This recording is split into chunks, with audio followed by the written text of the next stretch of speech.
So thank you all for joining us today. Welcome to the MGAA Professional Optics Briefing. The hidden cost of underinsurance, how MGAs can transform, rebuild accuracy at scale. I'm Julia Coakley, COO of the MGAA. And before we start, I'd just like to cover a few housekeeping points. Your microphones and cameras are off. But should you like to ask a question, please don't hesitate to drop that into the chat box. You may think of questions as we go along. Don't wait till the end in case you forget, but they will be asked to our presenters in the Q&A session at the end of this briefing. This session is being recorded, so if you do have to leave the briefing for any reason, you will find the recording in our recordings on demand within your user dashboard, and they are uploaded to the MGAA YouTube channel, so do feel free to head across there. And of course, any colleagues, if you feel that you'd like to direct your colleagues either to the dashboard or YouTube channel, they can watch it post-event. This session will also be sent to you, the recording will be sent to you post-event, but equally as important, it will be sent to you with a survey, a feedback survey. The team here at the MGAA really do act on your feedback. So for better or for worse, if you would like us to make any improvements, or you particularly like anything that we've done for you today, or of any of the other professional optics, please do let us know. I really can't stress enough how important your feedback is to us in order to direct us and guide us on what we should be doing for you, our members. So I'm pleased to welcome today Verisk, one of our very valued supply members, and I'm going to start with welcoming Charlotte Woodward. Charlotte is Sales Director for UK Underwriting at Verisk and has been with the business for 6 years.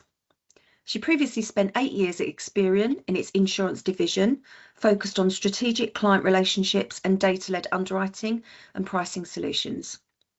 Charlotte brings over 13 years experience across insurance and data analytics, with a focus on using data and technology to improve underwriting outcomes. Next, I'm delighted to introduce Dr. Nutan Rajguru. Nutan is Head of Analytics at Verisk, leading a team of data scientists and actuaries developing advanced models and AI solutions.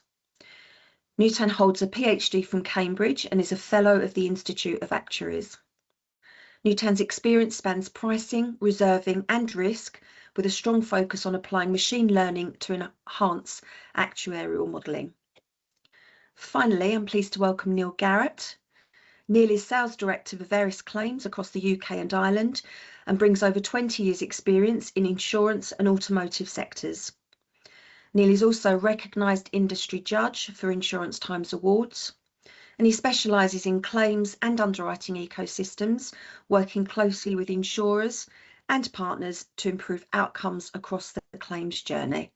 So first I'm going to hand over to Charlotte and I'll leave that to you. Thanks, Charlotte. Thanks, Julia. Well, good afternoon, everyone, and thank you for having us on this session. Thank you for the introductions, Julia. Today's session is going to bring together some experts from across Verisk to speak about the problem of commercial underinsurance. It's a consistent problem that continues to grow and a significant challenge for both our customers and across underwriting performance as well. But I just want to give you a bit of background as to why Verisk are here to talk to you about the subject today, and to give a bit of a background to our expertise in the area. So our clients have been asking us for a commercial rebuild solution for a number of years. And those requests from customers have really been the driving force behind why Verisk decided to invest and develop our commercial rebuild solution. Verisk are quite uniquely placed to be able to respond to the challenge of commercial underinsurance because we've been doing it for a number of years in the US. We've got a residential solution in the UK that's very well established. And we've also got part of our claims business, which monitors supply costs and construction materials for claims. So we're really close to how the market reacts to changes. So firstly, I'm going to introduce Nutan Rajguru, as Julia has just done. Nutan's going to set the scene by examining why rebuild costs are so frequently underestimated. She's going to touch on some Verisk research and unpack some of the key drivers as to why commercial rebuild costs and construction costs are often undervalued. Looking at everything from changes in regulation, inflation, location and geographic factors as well. Newton's going to introduce our Verisk solution, and then we will open up the floor to questions. I'll have some initial questions to both Newton and Neil, and then I'll pass back to Julia, who will take questions from the audience. So Newton, over to you. Thank you. Thanks, Charlotte. I'm just going to share some slides.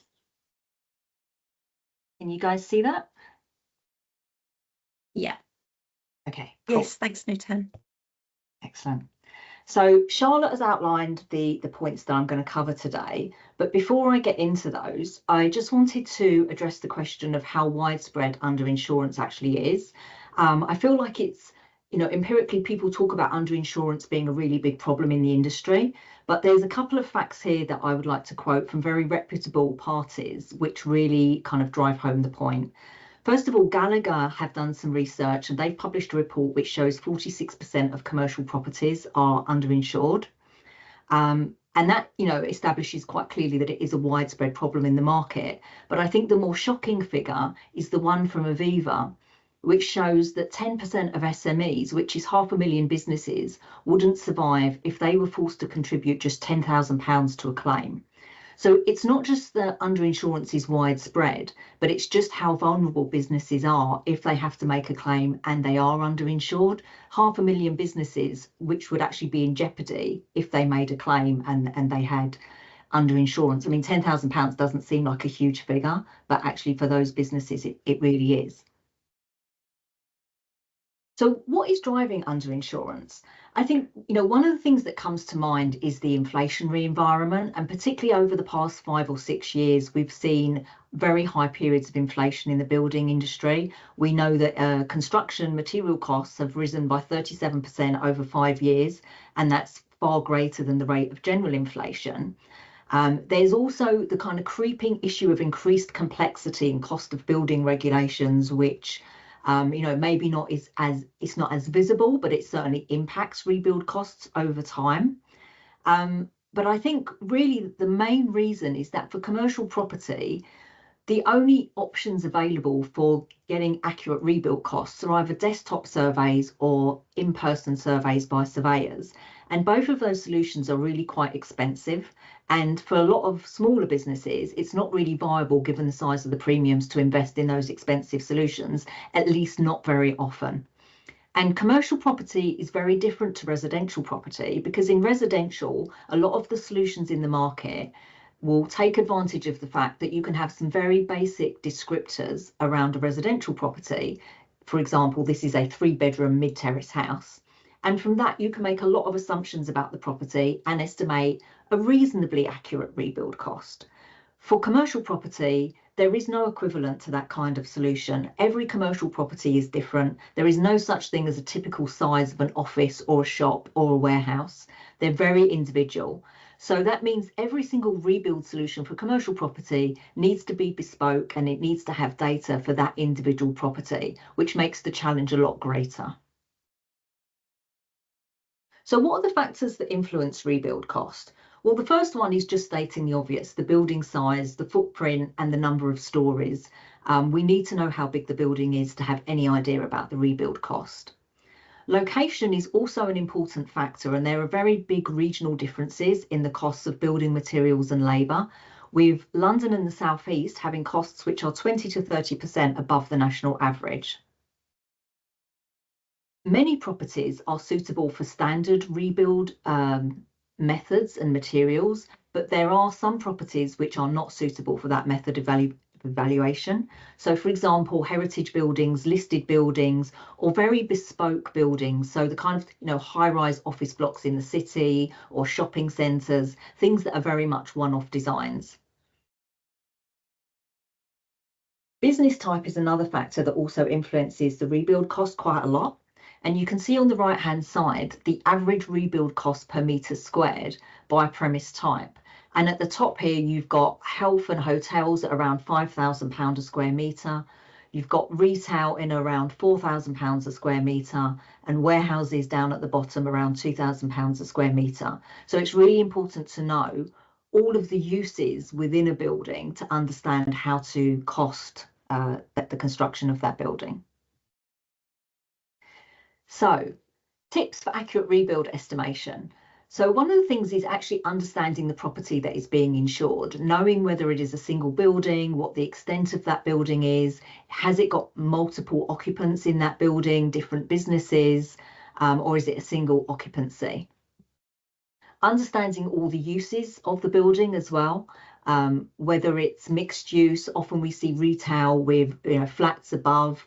Are there offices and factories? Is it offices and retail? What is the mixture of purposes? Often, in kind of early discussions and tests, we receive information which kind of initially indicates that there's one premise use, but actually when we start digging into the data, we discover that there are multiple uses in the property. So it's important to kind of have some investigation and understand how the property is being used. And as I mentioned before, identifying those heritage properties or unusual properties which are not suitable for a standard rebuild estimate and need a more specialist approach.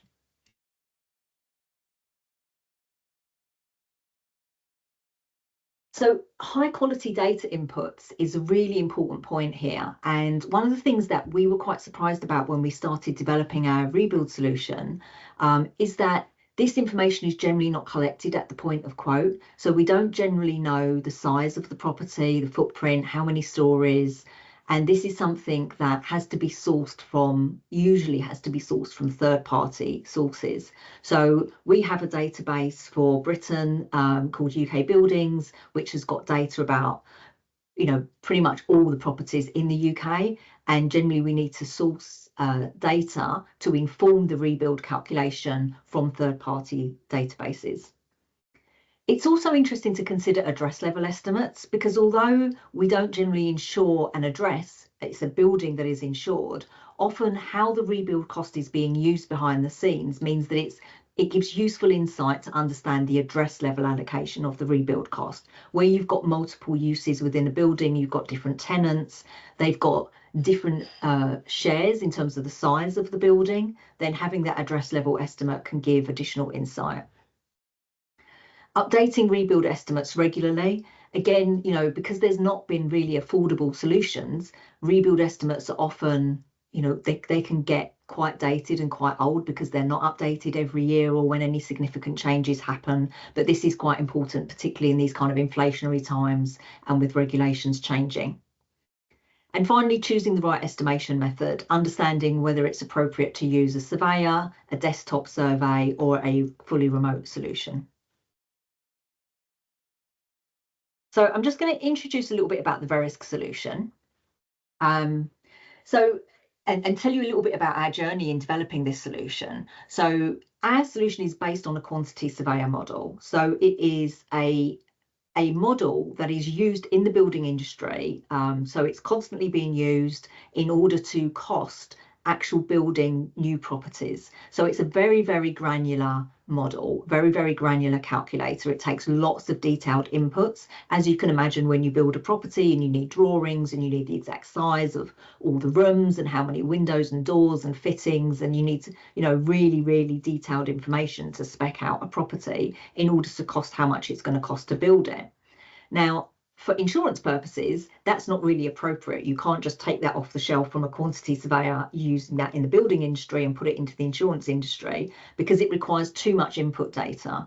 So we've done a lot of research to look at different types of properties and see how we can simplify the inputs and cut down the number of inputs that are needed to something that is manageable, that we can source, but then behind the scenes, it makes assumptions to map those high level pieces of information about a property down to the more granular level of detail that is needed to use a quantity surveyor's calculator. So cost data is another key point here.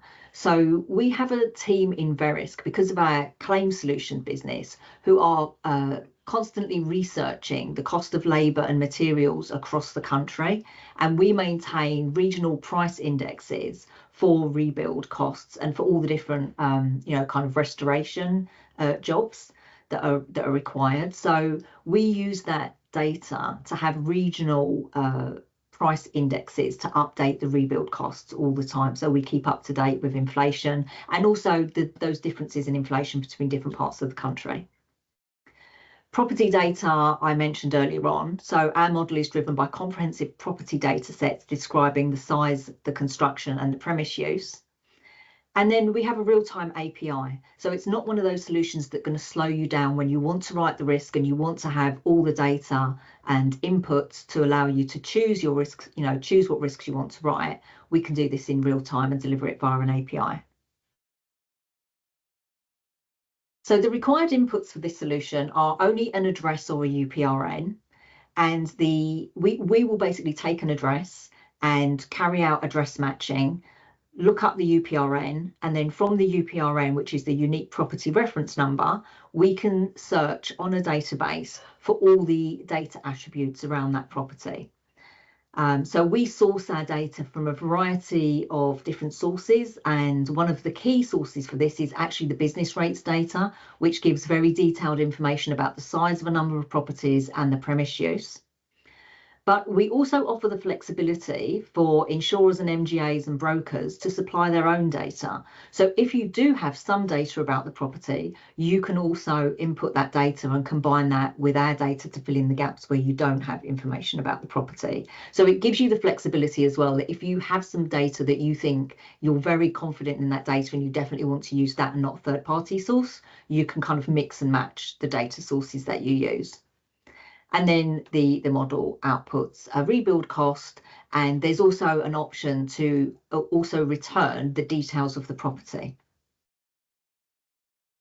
And in terms of delivery, as I mentioned, we can do this through an API service in real time. We can also do this in a web-based portal. So particularly if you've got larger commercial properties that you're looking to insure and you want to visualize that property, you can log into a portal where you can see something that looks like Google Maps, then you can see an image of the property. You can see all the data that we have about that property and the footprint. So you can see exactly what is the extent of the property that we think that this UPRN covers. And you can see how many stories and the footprint and the kind of construction materials, what we believe it's being used for, whether it's got a basement or not. All kinds of information can be viewed through that portal. Or you can send in a batch of addresses and have returned a batch of rebuild costs. So there's flexibility in terms of the way that the solution can be used. So I think that's it from me to start with. Hopefully I've covered some of the kind of key points about how rebuild costs can be calculated accurately and introduce you to just one of the solutions that is available that can solve some of these issues. If you would like to find out more about the solution, please feel free to get in touch with us. Our contact details are up there. You can also come and speak to us at the Bieber Drinks on the 13th of May in Manchester, and we have a stand at Bieber D48 as well. So we do offer free trials of this solution. So if you would like to have a trial, please come and chat to us. Back to you, Charlotte. Thanks, Newton. Thank you very much. So I'll start with a couple of questions and then pass back to Julia to take some of the questions from the audience as well. So I just want to kick off with, firstly, when we think about the claims journey, that is often where the issue of underinsurance becomes really real for our customers. It's at the point of loss. It's no longer theoretical. Neil, I'm going to come to you on this one, but does adding commercial rebuild to the claims journey help deliver better customer outcomes for those customers? Hi, Charlotte. Yeah, thank you for that question. So yeah, in short, I'd say the short answer of that is yes. To give more context to that, so Verisk Claims offer a suite of products from FNOL to estimating to settlement. And really what we see is when rebuild is added into the claims journey, it replaces an assumption with an actual, and therefore it allows the claim to progress much quicker through that journey point. I think what we also see is when it's part of that process, the policyholder immediately accepts that, and the business recovery planning can happen much quicker. When we look at some of the FOS complaints, Charlotte, that we see happen out in the market at the moment, we see a lot around, less so much around policy terms, but more about when was I told about the rebuild information? When did I get that information as part of the claim? So I think what we're seeing very, very dynamically in the market is when rebuild is in the claims process and journey for any solution, it's adding value immediately and validating, the actual true cost at the point when you need to know that rebuild cost.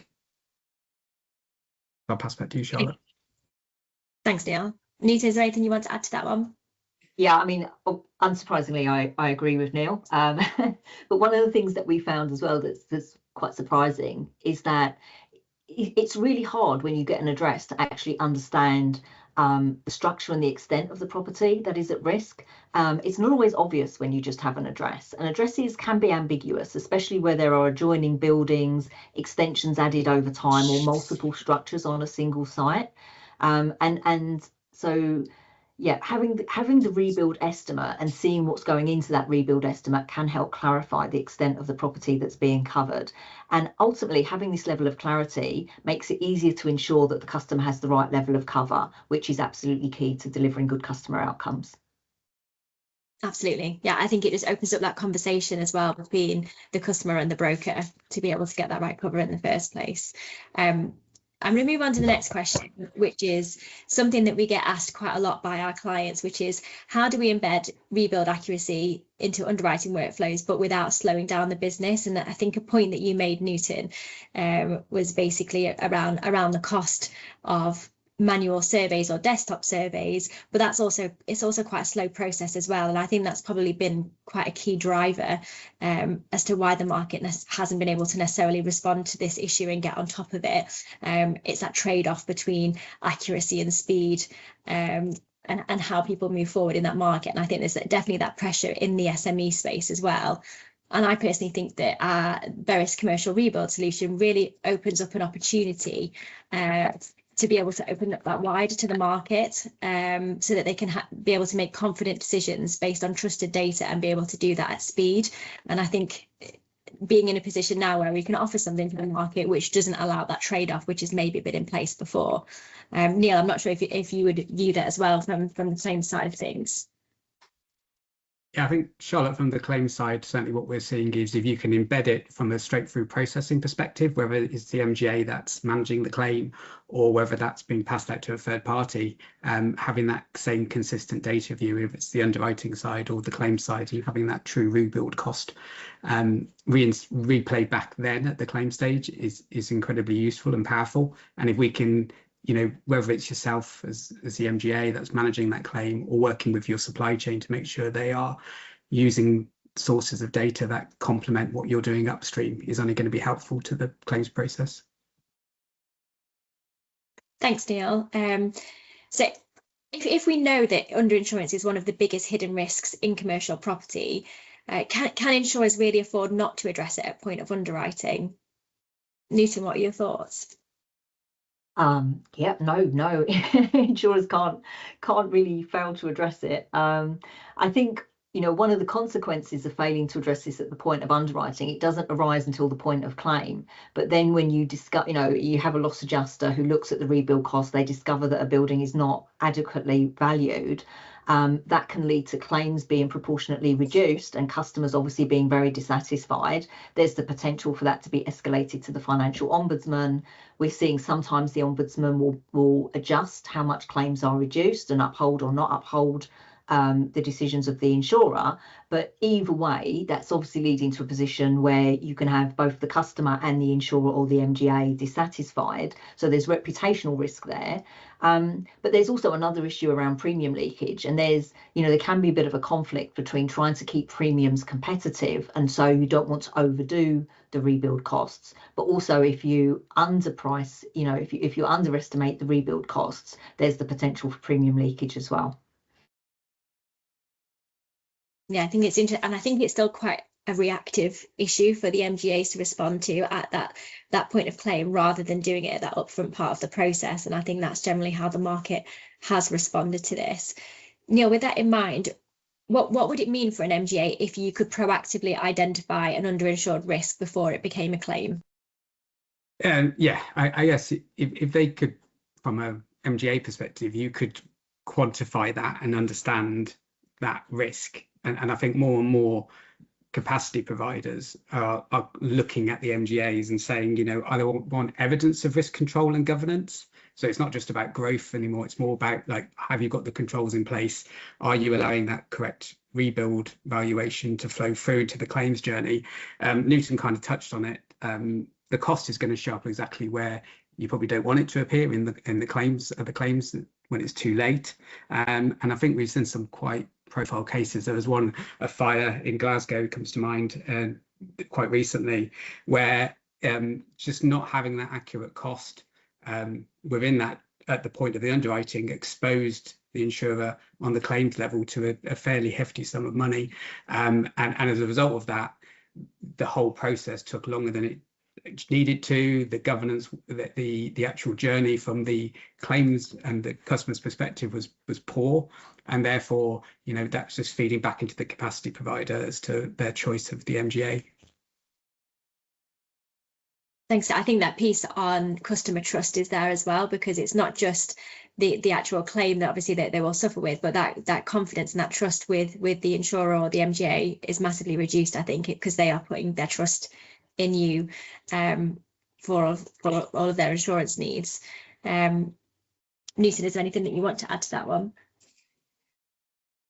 No. Sorry. Newton, I'm going to come to you with a question which was posted on LinkedIn as to a response to the webinar. And that question was, does your rebuild solution provide a range or a distribution of outcomes with confidence intervals rather than a single point estimate? And how do you account for uncertainty in rebuild cost estimates to avoid reinforcing underinsurance? Yeah, no, it's a good question. We don't provide a confidence interval or a range of outcomes, but it's obviously a question with rebuild costs. And I think even if you get a surveyor to go out, if you had 3 different surveyors, you'd get 3 different answers for the same building. So consistency is a big question. And I think one of the advantages of our solution is you do have consistency because it's the same method being applied. It's not like, you know, if you use surveyors across the country, you won't necessarily have a very consistent standard. You know, different surveyors will have slightly different approaches. But where does the source of uncertainty come from? And I think, you know, the calculation method is very, very accurate. And really the main source of uncertainty is the data inputs. And this is where we try to address this by we seek out lots of different data sources to try and get the best and most accurate understanding of the size and the use of the property. But the fact that we also allow insurers to put their own inputs in as well, so that, you know, if you get a rebuild estimate and you think, oh, I'm not sure that this is accurate, you can go back and show it to the customer and show the input assumptions around the size of the building and what it's constructed of. And if the customer challenges that, you can come back and say, okay, well, you tell us your figures and we'll put it back through the calculator and get a revised estimate. So that's how we try and address uncertainty. We are thinking of developing a confidence score for each estimate, because we get data from a variety of different sources, and obviously some sources are more reliable than others. So one of the things that we have been asked for in early tests is whether we could give a confidence score that kind of gives greater weight to those estimates that are based on the most reliable data sources. So that's something interesting that we're looking at. Thanks, Newton. Julia, I'm going to pass back to you to take a couple of questions from the audience as well now. Thanks very much. Really informative presentation. We do appreciate that. The first question I have from our delegates: do all buildings have a UPRN? What are the limitations of this data set? One for me. Thanks, Newton. So buildings do tend to have a UPRN. It's quite rare that a building doesn't. Addresses don't always have a UPRN. And this is something that we have found recently. We're actually talking to Ordnance Survey, who are explaining to us the process by which a UPRN is allocated is that the local authority has to request it, and there's a fee associated with requesting that UPRN. So, for example, our office building in the city, you know, it's a big tall office block and it's got lots of businesses in it. Our own business, Verisk, doesn't have a UPRN, but the building does have a UPRN. So when it comes to doing building estimates, yes, generally we can get a UPRN. That's quite rare that we can't. And then it's, can we source the data for that building, which again, mostly we can. When it comes to doing address level estimates, the coverage is a little bit lower because not every single business address will have a UPRN. However, if we don't have a UPRN, but somebody can supply the data for that whether it's an address or a building, we can still do the calculation. So we try and bring that flexibility to the solution to kind of get round these problems, because you know, it's very hard to solve. Even OS, when we talked to them about it, we were talking to them, well, how can we solve this problem and make sure that there, you know, is a very complete set of UPRNs? And they said, well, that would be down to the local authorities requesting them, unless we can introduce a different system or get local authorities to request a UPRN for every single business, then that's you know, quite difficult to fully resolve that. Thank you for that, Nutan. I have another question. Does the system take into consideration the building material and historical protected buildings? So, for example, graded, grade 2 listed, etc. So we do take into account the construction materials. We don't recommend that our solution is used for listed buildings. We will, what we're doing at the moment is we will return a rebuild cost based on modern construction materials and methods, with a warning to say we believe that this property is listed and that you should seek an alternative estimate. Thank you for that. I have a question actually, and this is kind of rooting back to my actually broking and underwriting days. You've really demonstrated a great knowledge of what the issue could be for our underwriters, and how your product and your platform addresses that. But of course, with increased sums insured comes increased premiums, and you mentioned premium leakage. Does either the platform or Verisk provide any kind of assets, any materials that could support MGAs in, if you like, promoting, and again, you touched on it very well at the beginning of the presentation, in promoting the importance of not having risks underinsured? I don't think we've got anything ready to go, but we could definitely share our commercial rebuild ebook, which would definitely provide some information to the MGAA members. And if you reach out to my email, I'm more than happy to send that across as a PDF. And that really gives a view of some of the risks, but also some of the key information that was brought out in Newton's presentation. But I do agree with you, it's the education piece is a really important piece. And I think Verisk would be definitely happy to support on that if that's something that we could develop with you guys. That would be great. I mean, the PDF, I mean, we'd be happy if you would, no need to commit now, to send this out to all of the members that registered for this briefing. So, as I say, no need to commit now, but that's something we'll perhaps send out with the recording and our feedback survey. So, as I say, I know sometimes the best will in the world, brokers can be a tad challenging in moving with something like this, as I say, where they've then got to sell the increased premium, albeit for an absolutely essential reason. I think it's given, yeah, I agree. But at least we are in a position to offer that sum insured back so that the broker can then have the conversation. And I think that's probably the key here, is that we hope that the data will reduce underinsurance, but it will give the broker the tools to have the conversation in the first place. Yeah, that's perfect. There's no further questions at the moment. I'm just going to reach out again to our delegates. If you do have any further questions and you'd like to drop them in the chat now, do feel free. Alternatively, if you would like an introduction to Neil, Charlotte or Nutan, or directly to Verisk, please reach out to your MGAA contact, reach out to myself, julia.coakley@mgaa.co.uk. I'd be happy to make the relevant introductions if you wanted to ask a few more questions to the team at Verisk. Charlotte, Neil, Nutan, do you have anything that you wanted to add before we finish up? Thank you, Charlotte. Yeah, well, just for myself, thanks, Julia, thanks, Charlotte. We also, for the industry and the claim side in particular, provide a quarterly report on insights into changes in property material. So in dynamics, plasterboard, brick, that kind of stuff. And one of the things, as we saw from the presentation that Newton did, was there's obviously that cost inflation pressure, and what happens to the price of materials and goods in terms of helping members kind of talking to brokers and why this is an important subject and why we need to get the value correct. Having some insight into changing material pricing and the landscape that's happening across the market from our research we do is something that's available to people on this call. So you can sign up to receive that quarterly newsletter. Thank you.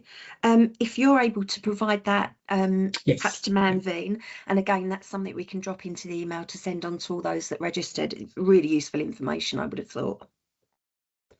Thank you. Okay, well, it just then leaves me to say thank you so much to Charlotte, Neil and Nutan from Verisk. We do really appreciate you joining us today and presenting on this topic. Incredibly important. As I say, I know that brokers don't particularly like to sell a higher premium, but at the end of the day, reputationally, we need to make sure that consumers are adequately insured, which obviously raises the profile of MGAs within the product value chain. So thank you again. Thank you to our delegates for joining us. As I said, this will be found in your user dashboard and the MGA user channel, and we will send the link to this recording within the next week, so that if you did want to revisit either contact details or the information, you'll have that there. So thank you again for joining us. Thank you again, Neil, Charlotte and Nutan, and we hope to see you again very soon at an MGAA event or one of the MGAA market briefings. Thank you very much. Thank you. Thank you, Julia. Thanks, Julia. Thanks.